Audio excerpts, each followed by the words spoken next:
Welcome back to part two of our interview with Michelle Grosser. If you have not had a chance to listen to part one, please hit that pause button and go listen to episode 27 first. In this three-part series, I'm chatting with Michelle Grosser.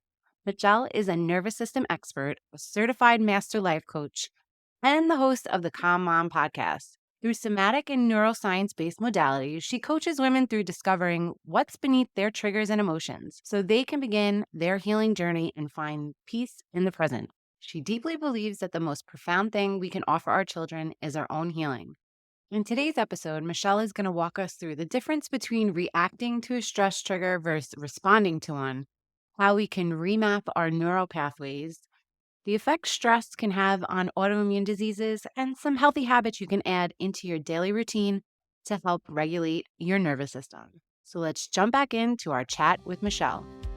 Are you feeling overwhelmed trying to juggle all the many hats you wear as a working mom? Do you want more quality time with your family without distraction of work and time alone to take care of yourself and your needs? Welcome to Mom Wife Career Life. I'm Carrie, a wife, mom of three, and a recovering perfectionist. In this podcast, I will teach you how to create balance in your life by implementing healthy habits, organizing your home and your schedule, being intentional with your time and in your relationships, and most importantly, how to start putting your needs first because no one can pour from an empty cup. Grab that second cup of coffee, or if you're anything like me, your third. It's time to dive into today's episode of Mom Wife Career Life. The little refresher, yesterday, Michelle walked us through what a somatic response is, how stress affects our nervous system, how to start listening to our bodies, and how letting out your emotions help regulate your system. Now let's jump back into our conversation in part two. What is the difference between responding to a trigger versus reacting to a trigger? So that's a good question. I think there is a precious moment between a stimulus and a response, right?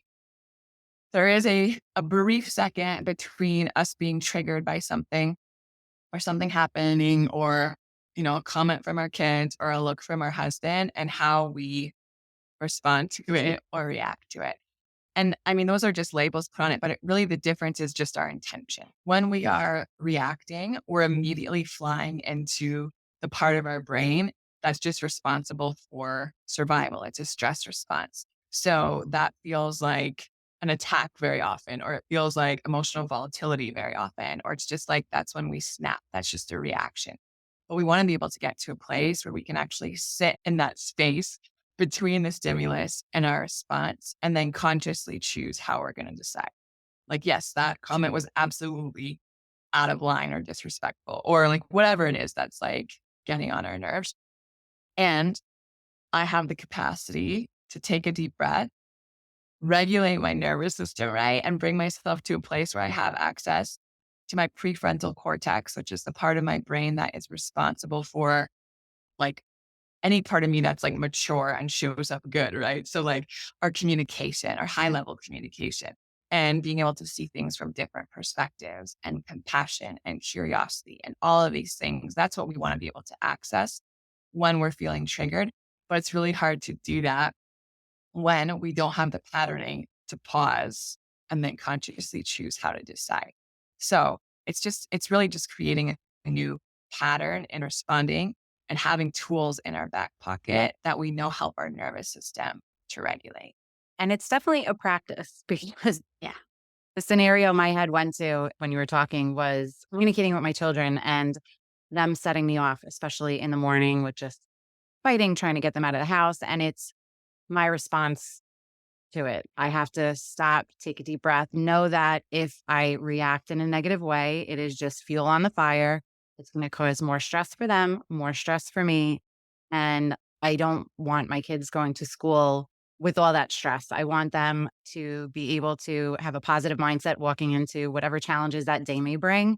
And I think it's really important with positive parenting and communicating with your children to really set them up for a successful day. And if you're the one pent up with the stress and adding fuel to the fire, you're just setting them out into the world that day on such a negative foot. So I totally get that.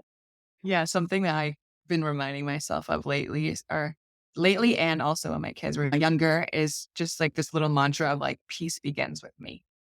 peace begins with me. Like if I'm not in a place of like regulation and at peace, the whole thing is just a dumpster fire. Like it's just a mess. It has to start with me. I love that. In one of your episodes, you talk about remapping your neuropathways. Where does one even start? So we all have patterns, since conception of how we act, how we think, the words that we choose and say, like everything we do is patterned in our brain. And the things that we do over and over again are these super highways of our actions and our thoughts and our words. And our brain is just so efficient in operating in those pathways because we consistently reinforce them, right? So you can think of it as like a super speed highway. We all have things that we want to change. So, like, where do we start? Well, I think we start in just growing an awareness of like things that aren't serving us any longer that we want to be doing differently. So, I guess for me personally, something that I've been trying to rewire, and you can do this with anything, but I've made this commitment that I don't want to pick up my phone for the first hour of the day that I'm awake. Because I don't know, since I got a phone 20 years ago, I don't know when, I wake up, right? I keep it by my bed. I wake up and I look at it first thing in the morning and I check my podcast downloads. I check my email. I check my bank account. I check like all of these things that are not good for my nervous system to start the day, nor is like just that bright blue light in my face, right? So I'm making a decision that I'm not going to do that. But my neural pathway to pick up my phone, like the minute my eyes open and consciousness comes to my being, is such like a super speed highway. Like I can find it without my glasses. I know exactly where it is. I know how to turn it on. My finger goes like straight to the Instagram app or whatever app that I'm opening, right? Like I do it subconsciously because it's so patterned. So the first thing is I have to gain this awareness that there's something that I want to do differently. Change always starts with awareness. And then I have to make a conscious choice of what I'm going to replace that with. When I get that urge to grab my phone first thing in the morning, whatever pattern it is that you're wanting to move away from or new thing you want to introduce, whenever you feel the urge to walk in the old pattern, you have to consciously make the choice to do the new pattern. And the brain science is actually starting to show that when we have the awareness of walking in our old pattern, it like kind of unlocks the old pattern, right? And then it's the brain science is showing now that we have 4 hours, which is so interesting, to actually create a new neural pathway, i.e., to move in a different direction or to take the different action or to do the thing differently. And then that new neural pathway will start to be formed. Otherwise, if we don't actually take the action, like let's say we're like, I'm going to start working out every day. And then I realize I haven't worked out yet today. And that gets unlocked in my brain. If within the 4 hours, I don't take that new action, the old neural pathway actually gets stronger. Like it almost cements back even stronger because we've chosen that old neural pathway again, and it's made it even faster and even smoother for us. So when we make a decision to act differently, we actually operate and create a new neural pathway. But that new one doesn't look like a super speed highway. It looks more like, I don't know, a jungle with all of this like debris and vines and branches, and it's not easy to walk through. And that's why it's so hard for us. And we feel like we face so much resistance to like starting new habits or changing ways that we're doing things because we literally have a super speed highway in our brain of our old way. And now we're trying to like dredge through the jungle of this new narrow pathway. But over time, as we consistently choose that new pattern, we start to make a new way, right? Like some of that branch starts to get cut away. And then all of a sudden we have like a dirt road there, even though it's like kind of muddy and we get stuck sometimes. And all of a sudden it's like a well-worn path. And then all of a sudden we create a new narrow pathway, our new way of being. It takes like 60 to 90 days usually for our brain to actually be able to create this new neural pathway that's efficient. And then that old one, if we don't run in that old way of operating anymore, will actually start to atrophy. And that's how we can rewire our brain. But it requires first the awareness that there's something we want to do differently, and then taking the action consistently to actually do it differently as it becomes our new way of being. That's a really long answer for your question. That was an amazing answer. And it makes complete sense how you explained it. Because with any new habit, they say it always takes 60 to 90 days for it to become an actual habit, but you never hear the science behind it. But now when I'm trying to get a new habit in place, I'm going to picture that jungle and know that I just need to cut those vines and make that path and it might actually stick. Just got to get out my mental machete. How does stress affect autoimmune diseases? I know there's so many people, and I suffer from an autoimmune disease. And hearing that you're able to holistically reduce symptoms means this can be a game changer for so many of my listeners. Yeah, I agree. So the thing about being dysregulated in our nervous system, there's three neural circuits, right? So there's our state where we just put the label that we're regulated. We're within that window of tolerance. Things are functioning from a place of calmness and presence. And then there's two dysregulated states. There's a state where we're kind of activated and anxious and irritable and edgy. And then there's the state where our body and our system has just been so overwhelmed that it decides to just shut down. And that's when we experience burnout or dissociation or disconnection or just like the blahs, right? Like we're so over it that we're just like shutting down. And the thing is that when we are dysregulated, it shows up in different ways. It shows up mentally and emotionally. So a lot of times when we think of being dysregulated, we just think of like screaming at someone or like our kids having a temper tantrum. And that's true. But signs of dysregulation are also like brain fog, procrastination, being chronically tired is a sign of being dysregulated, being like spacing out. Like when our kids are like, mom, I'm like, huh, what? Like I totally was not here for the last 20 seconds. That's a sign of dysregulation, anxiety. And there's also physical signs of dysregulation. So if you struggle with sleep, right? Insomnia, a lot of times that's rooted in dysregulation. Hormone issues are rooted in dysregulation.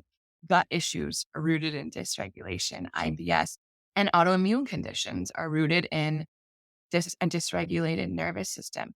And the tie between our nervous system and our immune system it's so tied, right? When our body experiences high level of stress, it goes into reaction mode to be able to respond to that. And that affects all of our systems. So it literally pushes resources and blood to our extremities and to our heart so that we're able to run or fight because it thinks that there's this real threat coming. And that moves resources away from our gut. So it affects our digestion. And then our immune system kicks into action, which causes a lot of inflammation. So the research is still really ongoing with a lot of this.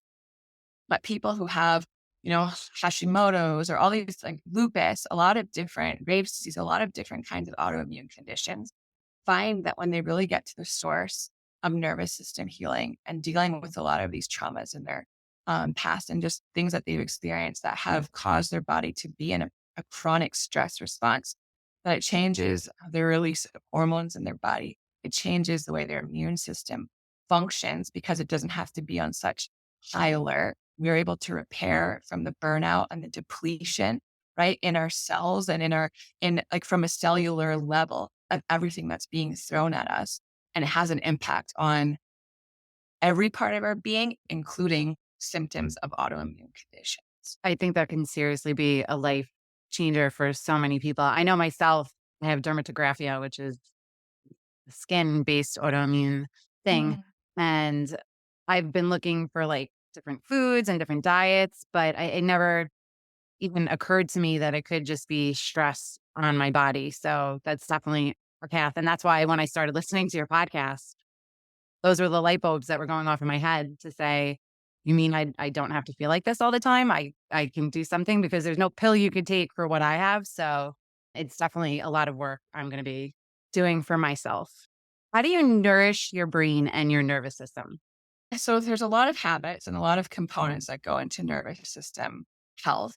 And obviously, what we are consuming plays a part in that because our systems all function together. So I think the ways in which you nourish your nervous system and hydrate your nervous system are similar from the ways that you would get from, any like nutritionist or health expert, right? We want to make sure that we're eating whole foods that are nourishing to our bodies so they can function as they're intended.